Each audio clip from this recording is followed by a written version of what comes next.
उसमें क्या होता है, LSFI ब्लिंक करेगा और BPF ये ग्लो होगा, मैसेज आएगा।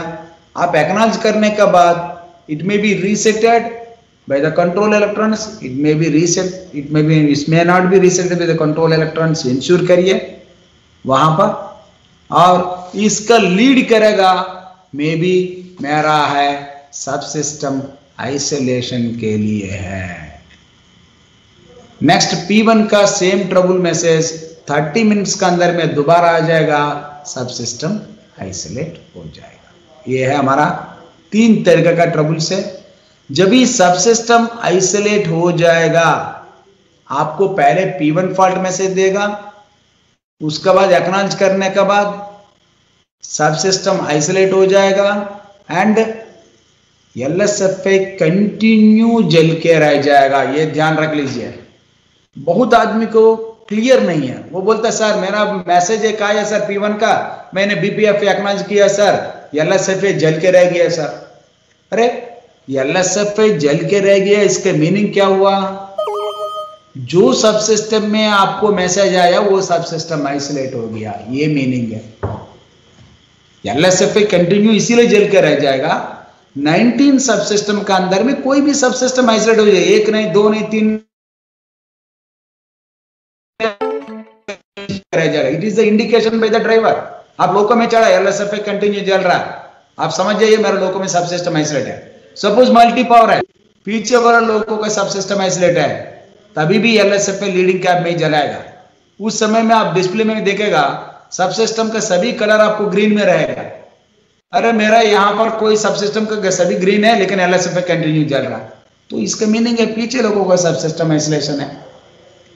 ये है हमारा लोको स्टेटस चेकिंग में। हम लोको में चार्ज लेने के टाइम में P1 फॉल्ट, P2 फॉल्ट और सब सिस्टम आइसोलेशन है नहीं, ये फर्स्ट ड्यूटी है चेक करने का है। उसको चेक करने के लिए DDS black and white, advance cell control Bengaluru और ABB, ये तीनों डिस्प्ले में सेम तरीका है। There is no any difference at all, ये तीनों में सेम तरीका है। उस तरीका को अभी हम लोग का स्टडी करेंगे। ये है हमारा, इसको कहां देखेंगे, क्या देखना है मेरे को, इसको लोको स्टेटस में हमको चेक करना है। पहले मेन मेनू एंटर करेंगे। अभी मैं यहां पर एक पहले डिस्प्ले स्क्रीन दिखा देता हूं, उसके बाद आपको दिखाएंगे, इजी क्लियर होगा। ये है हमारा डिस्प्ले स्क्रीन है, एडवांस सेल कंट्रोल बेंगलुरु। नए होने से ये जो छोटा स्क्रीन रहेगा उस स्क्रीन को हम लोग को बोलेंगे ब्लैक एंड व्हाइट स्क्रीन, कभी कभी छोटा स्क्रीन वाला मिलता है। और एक है आपका ABB स्क्रीन। ABB स्क्रीन में भी ABB स्क्रीन बोल के लिखा है, आजकल नया स्क्रीन आया ABB नॉन टच स्क्रीन है, उसमें भी यहाँ डिस्प्ले रहेगा। तो ये सभी में इस डिस्प्ले में ओपन करने के लिए यहाँ देखिए होम दबाया, ये होम प्रेस करेगा तो यहाँ पर है व्हीकल डायग्नोसिस, ये आएगा। तो फिर मैं आगे जाके दिखा रहा हूं आपको। देखिए ये व्हीकल डायग्नोसिस ओपन करेगा वहां पर। जब व्हीकल डायग्नोसिस वहां पर आया है, इस व्हीकल डायग्नोसिस में आप एंटर मारेगा। एंटर मारने से ये 3 कॉलम आएगा, सिंगल लोको होने से, मल्टी लोको होने से ये 3 कॉलम आएगा। लोको नंबर 1, लोको नंबर 2, लोको नंबर 1 में लीडिंग लोको नंबर दिखाएगा, सिंगल लोको था। पीछे में कोई लोको नंबर नहीं है इसीलिए क्रॉस रहेगा। और ये लोको स्टेटस को आपको देखना है। यहां लोको स्टेटस 00 मीन्स यही इंडिकेट करता है मेरे को लोको में कोई सब सिस्टम आइसोलेट है कि नहीं, कोई सब सिस्टम में P1 फॉल्ट, P2 फॉल्ट है कि नहीं। और ये दूसरा लोको नंबर यहां नहीं है, ये आइडियल नंबर है, इसको कोई देखने का आपको जरूरत नहीं है। अब मल्टी लोको रहेगा, दोनों लोको नंबर रहेगा और दोनों लोको का यहां स्टेटस दिखाएगा 00। इसी लोको नंबर से आपको पता चल जाएगा मेरा लोको में कोई P1 फॉल्ट, P2 फॉल्ट और सब सिस्टम आइसोलेशन है कि नहीं है। ये दोनों 00 रहेगा तो आपका कोई भी लोको में P1 फॉल्ट, P2 फॉल्ट, सब सिस्टम आइसोलेशन नहीं है। और 0 छोड़ के क्या नंबर आने से वहां पर क्या फॉल्ट होता है इसके बारे में जानकारी लेंगे मैं। ये देखिए, ये पहले जीरो है, सबसिस्टम के बारे में बताएगा, कोई भी सबसिस्टम आइसोलेट है कि नहीं। ये दूसरा जो जीरो है हमारा, कोई भी सबसिस्टम में P1 फॉल्ट है कि नहीं, P2 फॉल्ट है कि नहीं बताएगा। मतलब अभी ये पहले जीरो है, सबसिस्टम सभी 19 गुड कंडीशन है, ये जीरो ही रहेगा। ठीक है, अभी ये 19 सबसिस्टम के अंदर में कोई भी सबसिस्टम आपको आइसोलेट होता है, सपोज ये जीरो हट जाएगा, 9 नंबर वहां पर आ जाएगा। ये ओनली सबसिस्टम के बारे में जीरो बताता है, सबसिस्टम आइसोलेट है कि नहीं है, बस इतना ही है। 19 सबसिस्टम के अंदर में कोई भी सबसिस्टम आइसोलेट है, ये जीरो हट जाएगा, 9 हो जाएगा। और 19 सबसिस्टम में सभी सबसिस्टम गुड है तो जीरो ही रहेगा। ओके, नेक्स्ट ये दूसरा नंबर जो दिखाएगा, कोई भी सबसिस्टम में P1 फॉल्ट P2 फॉल्ट नहीं है तो यहां पर जीरो दिखाएगा। कोई भी सबसिस्टम में इधर P1 फॉल्ट रहेगा तो 1 होगा, P2 फॉल्ट रहने से ये नंबर हट जाएगा, 2 हो जाएगा। ये कैसे होता है मैंने बताया, कोई P1 fault P2 fault message आता है, एक्नॉलेजमेंट जैसे करता है, कंट्रोल इलेक्ट्रॉनिक्स रीसेट कर देगा तो यहां 0 0 ही रहेगा। जिसका फॉल्ट सपोज P1 का फॉल्ट आया, रीसेट नहीं किया, ये 0 क्या हो जाएगा, 1 में चेंज हो जाएगा। ये है, इसीलिए ये नंबर आपको पहले देखना है चार्ज लेने के बाद लोको स्टेटस में हमारा 0 0 है कि नहीं है। 0 0 नहीं है तो इधर 0 1 रहेगा। 0 मीन्स सबसिस्टम कोई आइसोलेट नहीं है, 1 मीन्स 19 सबसिस्टम का अंदर में किसी में भी प्रायोरिटी 1 का फॉल्ट है, यही इंडिकेट करता है। 0 2 का मतलब कोई सबसिस्टम आइसोलेट नहीं है, 2 का मतलब है प्रायोरिटी 2 का फॉल्ट है कोई भी सबसिस्टम में। कम से कम एक सबसिस्टम में, एक के बाद कितना भी सबसिस्टम में भी प्रायोरिटी 2 फॉल्ट रहेगा तो यहां पर 2 ही नंबर ही दिखाएगा। सेम तरीके का जितना भी प्रायोरिटी 1 फॉल्ट होगा कोई भी सबसिस्टम में यहां एक ही नंबर दिखाएगा। सपोज एक सबसिस्टम में प्रायोरिटी 1 फॉल्ट, एक सबसिस्टम में प्रायोरिटी 2 का फॉल्ट है, तो उस समय में आपका 0 1 नहीं दिखाएगा। फर्स्ट प्रायोरिटी होता है प्रायोरिटी 1 का फॉल्ट का, ये 2 नंबर वाला नहीं दिखाता।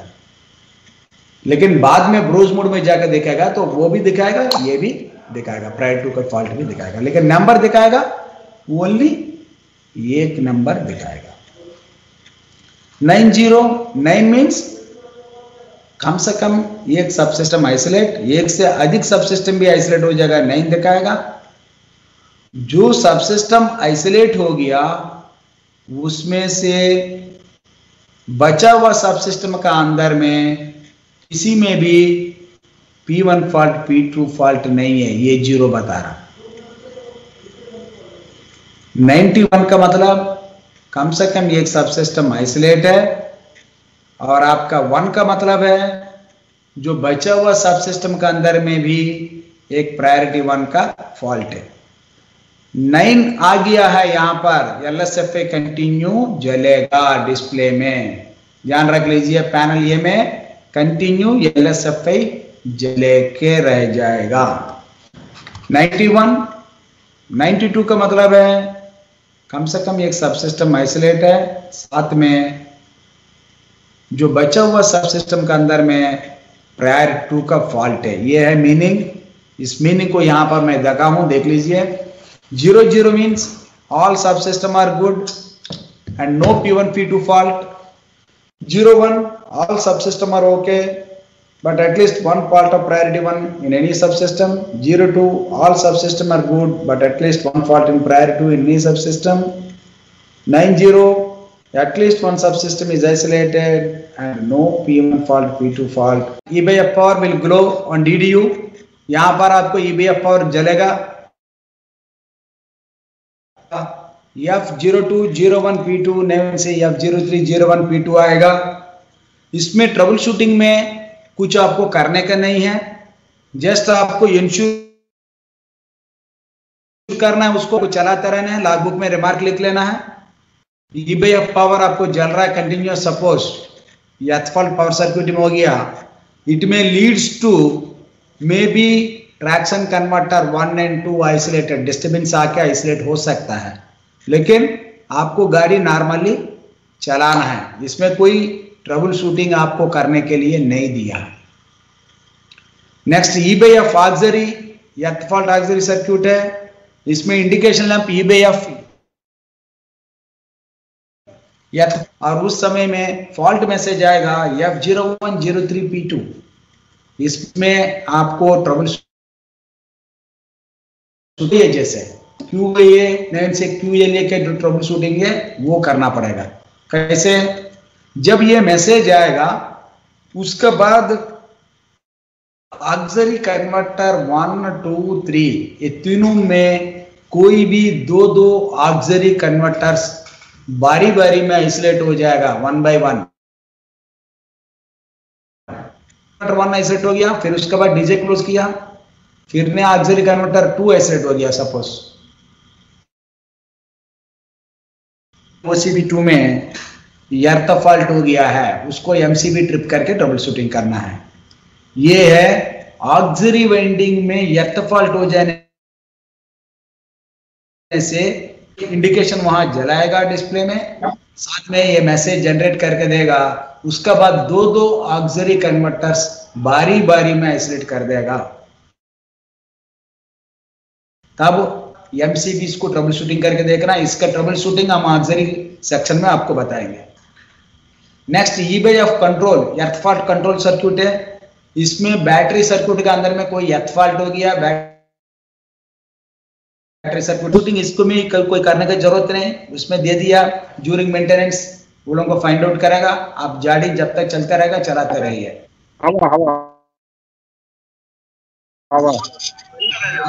कंट्रोल सर्किट में एर्थ फॉल्ट हो गया, बैटरी सर्किट में F0905P2, इस समय में भी कोई ट्रबल शूटिंग करने की जरूरत नहीं, गाड़ी आपको नॉर्मली चला सकता है। ड्यूरिंग मेंटेनेंस आपको ट्रबल शूटिंग करेगा, जब तक गाड़ी चलने का लेके चला। उनका डिस्प्ले में चारों का इंडिकेशन वही है। उसके बाद SLG1, SLG2, ALG1, ALG2 node यहां दिया है। कभी कभी आपको यहां पर फॉल्ट मैसेज आता है, उस फॉल्ट मैसेज के टाइम में नोड आपको पता नहीं चलेगा क्या नोड में है गाड़ी, उस समय में यहां नोड देखने के लिए ये नोड दिया है। जब आपने एक्नॉलेज करेगा, एक्नॉलेज करने के बाद यहां पर आपका मैसेज आउट नहीं होता है तो आपको पता नहीं चलता है क्या यहां क्या नोड है, इसी के लिए नोड दिया। इस नोड देख लीजिए उस समय में, उसी अनुसार आपको फॉलो करिए। बहुत आदमी ये मिस करता है, यहां पर नोड दिया हुआ है, बोलता है सर इसमें नोड पता नहीं चल रहा है, नोड यहां दिया है जी, आप इसको नोड को देखिए। आपका ये डिस्प्ले में यहां पर कौन सा क्या काम कर रहा है, तो ये डिस्प्ले में देखने से आपको पता है। ये ट्रांसफार्मर का इनपुट KW है, ट्रांसफार्मर का फ्रीक्वेंसी है, ट्रांसफार्मर का KW है। ये जो TEB गेज है ये बहुत अच्छा से ध्यान रखिए, ये TEB gauge is not a bogie 1 bogie, ये बोगी 1 का ये बोगी 2 का बहुत आदमी सोचता है, गलत है। ये W means demanding, tractive effort demand कर रहा है, ये दिखाएगा यहां पर ग्रीन में। X means actual output of the tractive effort, tractive effort कितना है एक्चुअल, ये यहां पर X दिखाएगा। सपोज आपने 100 W में, यहां 100 किलोमीटर ग्रीन में दिखा रहा है, यहां X में दिखा रहा है ओनली 75 दिखा रहा है। इसका मतलब 25%, 25, दैट मीन्स IGBT लोगों में लाइन कन्वर्टर आइसोलेट है। सेम तरीके से यहां पर आपको 100 डिमांड कर रहा है, इधर दिखा रहा है एक्स में, रेड कलर का एक्स में 83 दिखा रहा है। इसका मतलब है 17% लेस है tractive effort traction motor isolator. ये है इंडिकेट करने के लिए W इंडेक्स देखने से पता चल जाएगा मेरा ट्रैक्शन मोटर आइसोलेट है कि नहीं, फुल ट्रैक्टिव एफर्ट दोनों का आ रहा है कि नहीं पता चलेगा। VCAT वोल्टेज कैटनरी, ये कैटनरी का वोल्टेज जब ये disturbance in traction converter 1, disturbance in traction converter 2 कभी आएगा, इसका अंदर में फ्लक्चुएटिंग ऑफ वोल्टेज वोल्टेज रहेगा और fluctuating of current rating of voltage आई रहेगा, तो disturbance in traction converter 1 traction का that is internal fault of the traction converter 1 and 2। Input voltage में गड़बड़ कर रहा तो डिस्टर्बेंस हो जाएगा, ट्रिप हो जाएगा लोको। तो आप उस समय में background message that means data diagnose set का मैसेज देखिए और सीई ऑफ करके ऑन करिए, बस इतना ही ट्रबल शूटिंग है। ट्रैक्शन कन्वर्टर 1 and 2 डिस्टर्बेंस आता है तो सीई ऑफ एंड ऑन नहीं करना है। इसका अलावा एक और एक ट्रबल शूटिंग है, सी ऑफ करके 5 मिनट छोड़ देना है, बैटरी ऑफ करके शूटिंग। एक सी ऑफ एंड ऑन करना, एक सी ऑफ एंड ऑन नहीं करना, ये 5 मिनट के लिए बैटरी ऑफ करके सी ऑफ करके फिर अगेन देखना। इसका अलावा एज ए ड्राइवर आपको कोई ट्रबल शूटिंग नहीं है।